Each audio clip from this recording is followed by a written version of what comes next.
But let's quickly touch on the G7. As we know, Trump and Keir Starmer signed a new bilateral trade deal on the sidelines of the G7 in Canada, and the agreement will see the UK buy new Boeing jets and lift farm import restrictions, while the US slashes car tariffs from 25% to 10%. Other critical industries such as pharmaceuticals were not mentioned. Keir Starmer said that it was a very good day for both countries and a real sign of strength, and this is what Donald Trump had to say. We just signed it, and it's done. And so we have our trade agreement, and we have many other ones coming. But you see the level of enthusiasm is very good. So Keir Starmer is really the first world leader to strike a deal since Trump's reciprocal tariffs took place. What's your assessment of this? Yeah, absolutely. Well, you're right on the money here. Quite literally, no pun intended. The fact is that this is a clear example for other countries, a signal that if you can come to the table and work with America, that you also can flourish in these deals. This is the first bilateral tariff relaxation in 150 years between the UK and the US. That's astronomical and very different. What we see again, the first term versus the second term is that, taking back down to memory lane of the USMCA, when we were talking about US, Mexico, and Canada doing their business deals, President Trump is very different in his presidency in the way that he doesn't look at just, a clear blanket for a whole country of how much tariffs need to be, what the import taxes are, whatever it may be. And he's looking sector by sector. So Gabriella, as you mentioned, this is exactly what we're talking about here, whether it's, in industries of mechanical engineering or natural resources. He is looking to make this more beneficial, multi-beneficial for both countries. It keeps America first, for sure. But at the same rate, there's no reason to say that just because it's America first doesn't mean it could be UK first in certain circumstances, which is why we're not seeing this full blanket tariff agreement. This is being parsed out by sectors. I imagine more countries will get in line with that. And, it sounds kind of funny, but if you even think about when he did his Middle Eastern trip, each of those countries that he went to, he was focusing on what natural resources do they have, where can they capitalize on business, and how to work and nurture those relationships. So, having the floodgates open, and so to speak, is kind of where we're at right now. Of course, when we looked at it in the beginning, a lot of people might have assumed, critics might have assumed, a doom and gloom because the tariffs are so high. But if anything at all, when things look a little tough, the going gets going. And so now you have a country and Starmer's been such a close ally to President Trump. I've spent a lot of time over at the UK embassy this past year, and that they've been very much wanting to be involved in what America is looking to do in furthering that relationship with the UK. So I anticipate more to come, and more to come from other countries. Gabriella? Yeah, I agree with you. I think we are going to see other countries get right in line. But let's turn to the events in the United States that occurred this weekend in DC. Thousands of people turned out to watch the incredible military parade marking 250 years of the US Army, while, of course, others took to the streets in this No Kings protest, which is beyond a joke. And we'll get into how insane and unhinged some of these protesters are in just a minute. But what stood out to me during the military parade was JD Vance's speech. Here's a bit of it. The young men and women who put on the uniform and serve this nation are our most precious resource. We must honor them, we must respect them, we must fight for them, and that's exactly what the Trump administration aims to do every single day.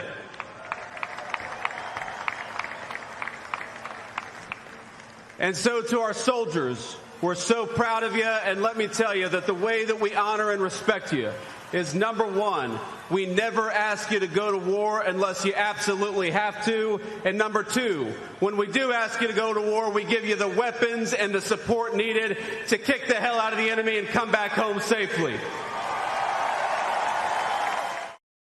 Every time I listen to him deliver speeches just like this, I'm still blown away. This is really a strength of his. He's pretty excellent, and he's sounding presidential there. Yeah, no, he absolutely is. And I agree with you. Every time I hear JD Vance, our vice president, or President Trump, or a lot of people in his cabinet, and even just everyday Americans that voted for this. It makes me want to run through a brick wall in the best way, because it does give me that legitimate energy to be so proud and happy to see a complete change in sentiment from the last 4 years, where there was a lot of public exhaustion and frustration with no clarity, with an administration, but also a lot of the military, being a Pentagon correspondent and working at the Pentagon and speaking to DoD officials from high level to low level, and seeing how quickly their attitudes have changed for the better, knowing that a lot of the great positive things that I've reported on in the recent past over the last 3 months of this administration really moving and doing a lot of good work, is that they almost don't even need to do good work when it comes to the Pentagon or the DoD element, for the fact that a lot of these officials have told me that they're just happy to have an administration that gives them the green light. So many things that they've wanted to do, even something as simple as raising the physical fitness standards. That was something that took 13 months during the Biden administration. As soon as President Trump came in, 3 months went by and they had the green light, and they rolled that out for the Army specific, and all the other branches are getting in line as well. So it's nice, and they feel that connection. But very interesting to juxtapose. Again, I like to always just kind of compare what might the counter attitude or sentiment be here in America. You did see a lot of protesting happening on that day, or appearing to happen on that day, because a lot of mainstream media was focused on saying that this was some sort of Trump birthday party versus a celebration of putting a light on 250 years of the Army specific. But I would just like to go down memory lane again and remind people, especially to any of your viewers, but of course to Americans that might have been having heartburn over this parade, is the fact that our historical roots in the United States, we've had military parades in the past. We had them in the Civil War, we had them in World War I, World War II. The last one that we had was the Desert Storm Parade in '91, and that was 8,000 troops that actually paraded in the same fashion in DC. So why not come back to that and shine a light and just say thank you? That's the least that we can do for the country so great that we live in. Such an excellent point. And this military parade was an opportunity to say thank you and to celebrate those who bravely serve for America. And of course, this was happening at the same time that lefties were taking to the streets, taking part in this No Kings protest. And some of the protesters are just so unhinged, as you would expect. This is one in New York City calling for Donald Trump's death. Birthday on earth, mother. May this be your last birthday on earth, you fascist mother. Fascists, go home. Dump Musk. Musk, ketamine overdose. Musk, ketamine overdose. Musk, ketamine overdose. Musk, ketamine overdose. Musk, ketamine overdose. It's not the best advertisement to really get involved in these protests. I mean, what a vibe. But, some of the rhetoric, we can laugh about it, but it's so disturbing. And it's not the first time that we hear this type of language from these protesters calling for political leaders to be killed. It appears to be getting normalised. Yeah, it's super unfortunate, and we're just seeing it grow more and more. And I say this a lot. I always say, love your country, not your government. But the new thing that I've really been honing in on is that you have two choices in any country that you live in. You either love the country you live in, or you live in the country you love. And if you don't love America, go where you think you would love that said country, whatever that may be. But again, a lot of these people, I have covered protests in the past very similar to this around the same exact time last year. A lot of them paid agitators. We hear the reports. We've seen them time and time again. Everyone talks about follow the money, follow the money. It's the same playbook over and over. I get exhausted from it. And nothing necessarily changes, quite literally, because you have the same people at these protests. And it's interesting because I do notice a lot of times when it comes to something like immigration, yes, do I think it's a multifaceted issue that certainly could be solved in different ways? Sure. But President Trump deporting illegal criminals is no different than Obama deporting illegal criminals. The interesting thing, though, is that the media and the socialization of saying this is a Trump issue versus maybe an American issue overall. I mean, you could look at Chicago, LA, New York City. Bill de Blasio, who's a very staunch Democrat, was also trying to stiff arm the Obama administration from trying to carry out the ICE raids and deportations that they were supposed to be doing. And that's just far and worldwide, and everyone has just gotten a little bit more emboldened. It breaks my heart. There's this ultimatum always in politics, but sometimes multiple things can be true at once. Some people really could have came here and risked their life and are working hard and want to be citizens. But there's also groups of absolute criminals that I think this administration has made it very clear. They remember in the beginning of the presidency, they put out on stakes on the ground individuals who have raped, who have killed, who have looted, who have stolen, who have harmed American land and individuals. There has never been a time where this administration has been celebrating someone who was genuinely and rightfully so evading a country, religious persecution, whatever it may be, and saying, we don't want you here, we're kicking you out. It has always been so streamlined and focused on those that are wreaking havoc and don't love this country shouldn't be here. And it's very, very simple. What also is interesting, I just want to say, is that when you mentioned New York, I happen to be in New York right now, just for the next few days, and Mount Kisco is not too far from Manhattan, and that's actually George Soros has a home out there, along with the Clintons, and they were also having Manhattan always gets that, and LA gets all this focus on big riots and protests, but there's these little pockets of your typical Clintons, your typical Soros funded events. Quite literally, they're happening in their backyard, and we're happening that day as well. So I just like to mention that those ones are always quietly happening in the background. Gabriella, thank you for mentioning that. And I tell you what, you can always count on a few Hollywood celebrities to really get involved and attend protests such as these No Kings protests. Actor Mark Ruffalo took it upon himself to take up the microphone and compare the President of America and the President of Israel to dictators. We have a king and his court and his beige henchmen, and they're trampling on our rights and our laws and our freedoms, making themselves richer with taxpayer dollars and making us less safe with their love of other kings and dictators. Trump's a dictator. I think we've heard that one before. They're really out of new material. But you were mentioning the ICE raids and the chaos that came with that. There was so much violence in LA in these anti-ICE raids and ICE riots, I should say. And we've seen the images of the American flag being burned, stores being looted, cars being torched, and that Donald Trump had to take it upon himself to send the National Guard to restore law and order, because the Democrats, well, they tried to stop that from happening, but they were also pretending that everything was peaceful and they had things under control. Now, the president has not been put off by the resistance to the ICE raids in LA. He's just announced that ICE must expand efforts to detain and deport illegal immigrants in America's largest cities, including LA, Chicago, and New York, where you are. He wrote on Truth Social, our nation's ICE officers have shown incredible strength, determination and courage as they facilitate a very important mission, the largest mass deportation operation of illegal aliens in history. Every day, the brave men and women of ICE are subjected to violence, harassment and even threats from radical Democrat politicians, but nothing will stop us from executing our mission and fulfilling our mandate to the American people. And he does have a mandate on this, Gabrielle.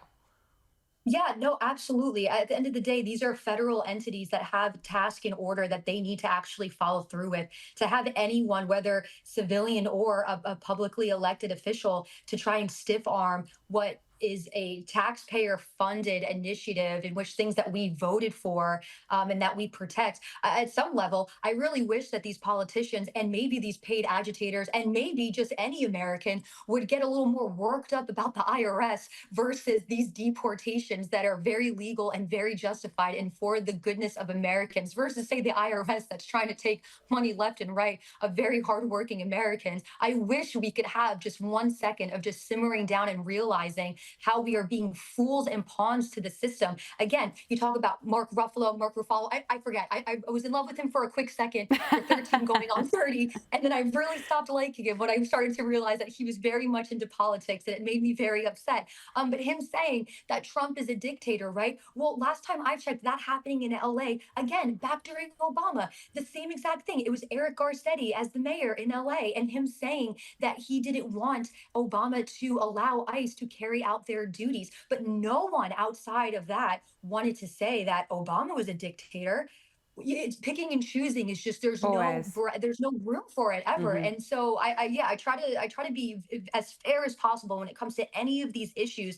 But when you juxtapose those administration from administration and very short term, how do you not just realize that you are being played? That is just as simple as that. And a lot of these people, again, talking from gated communities, glass homes, I'm sure, worked very hard to get to where they are. Most of them, I hope.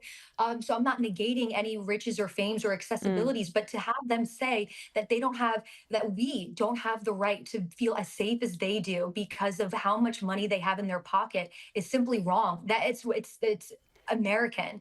It is American for us to feel safe in our communities. We pride ourselves in that. And I don't know where that got lost along the way, but I pray that it comes back. And I'm still hopeful. It seems this is the reason why so many people voted for Donald Trump the second term around. It's the results are in the numbers. So I think it's the administration Yeah. having to remain steadfast, and again, not just taking fault and allowing these states to get eaten alive by troubles that they're not willing to address, i.e., California and the fires. The administration had to come in and fix that too. Why let yourselves burn down quite literally when there's an administration that was elected to help? And I want to get into, the leaders in California because they have just been a complete disaster. Let's just look at what the images are really like, what actually occurred out the front of an ICE detention centre in LA.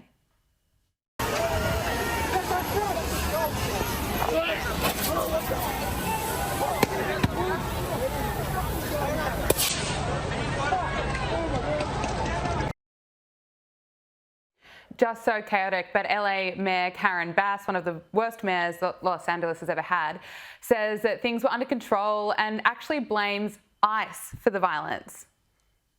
If the raids hadn't happened, then that protest would have been a no kings protest. We know that that was planned months in advance. But the disruption and the fear that has been caused by the raids has really had a devastating effect and has been a body blow to our economy. I don't think the president understands that we have entire sectors of our economy that cannot function without immigrant labor. And Chicago Mayor Brandon Johnson says that he will resist the Trump administration and take to the streets.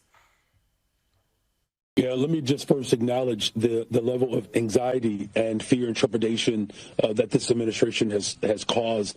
You've never seen a society improve or expand under this type of fear. And we're going to continue to resist, and we're going to do it in many different ways, whether it's taken to the streets or to the courts or policy. And he makes these comments as there's a huge spike in violence against ICE agents. Yeah, Gabriella, what's amazing is that we're talking about public officials saying to their constituents or to the civilians, take to the streets. If you're afraid, that's the only prerequisite you need to carry out whatever you want to do, whether that's within the law or out of bounds of the law. And that's where these people are allowing themselves to just die on this hill. And they rather their whole city burn down than just say that they agree with the administration in protecting America, loving America. It's very cut and dry. It's very simple. To see this over and over again, it's no surprise that, say, again, we are still waiting on all these details to come out, so I don't want to get too far ahead. But when you hear about a successful assassinations or assassination attempts, considering what's going on over this past week, or even what happened to President Trump on at least 2 occasions that we know of, any ounce of violence has never been a solution. We haven't seen it one time. If you wanted to even look at, say, a liberal-esque figure in the sense of when you talk about now, a lot of the left will always talk about MLK. His most famous I Have a Dream speech was the moment that he made a mark in actually just speaking at a podium. There was no fists involved, no fighting involved. So you would think for 2 seconds that we would just sit back and look at maybe the examples of our past and not even bother with trying to loot completely. Also, I mean, you know this, Gabriella, but at the end of the day, too, a lot of this looting happening on the street, main downtown and in the cities, LA, New York, Chicago, Philly, whatever you want to name, a lot of those are from immigrants that came to this country and are generational. And a lot of them too, no one ever really talks about this, but our own government, in working in the intelligence community, will actually help and supply those that are foreign when we're doing operations. And as a thank you, they get amnesty to come to our country, and then we help them stage a business, whether it's a cigar business or going and opening a pharmacy or whatever it may be. Again, a lot of those being located in Washington, D.C., for example. So to be okay with kicking those that quite literally had saved our country in many moments, whether domestic or abroad, is a whole other element that really grinds my gears, and I cannot make any sense of it at all. Gabrielle Cuccia, thank you so much for joining us on Power Hour. It's been so good to speak with you. Thank you. I appreciate it.